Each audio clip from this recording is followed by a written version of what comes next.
বিধানসভায় বিরোধী দলনেতা কে হবে তা নিয়ে বাড়ছে জল্পনা। গতকালই শোভনদেবকে বিরোধী দলনেতা করা হোক এমনটা উল্লেখ করে চিঠি দেওয়া হয়েছে তৃণমূলের পক্ষ থেকে। হঠাৎ কি কারণে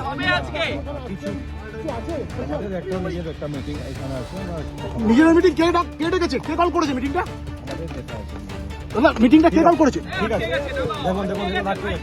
দাদা গতকাল মমতা বন্দ্যোপাধ্যায় সবাই আপনাদের দেখা গেল না, আজকে হঠাৎ বিধানসভায় কি কারণে?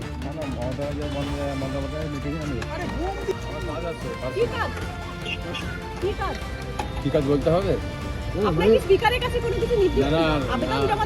না না, আমার কাজ আছে, পার্সোনালি কাজ আছে। আমার সমস্ত সব ডকুমেন্টস নিতে হবে, হ্যাঁ, আই কার্ডগুলো নিতে হবে। একসঙ্গে এত বিভাগের একসঙ্গে কাজ। সবাই আপনাদের দেখা গেল না, আজকে হঠাৎ বিধানসভায় কারণটা কি?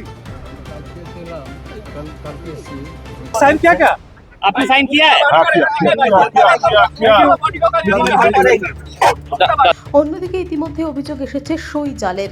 তৃণমূলেরই দুই বিধায়ক সেই অভিযোগ জানিয়েছিলেন অধ্যক্ষের কাছে, তারপরেই তাদেরকে দল থেকে বহিষ্কার করা হয়।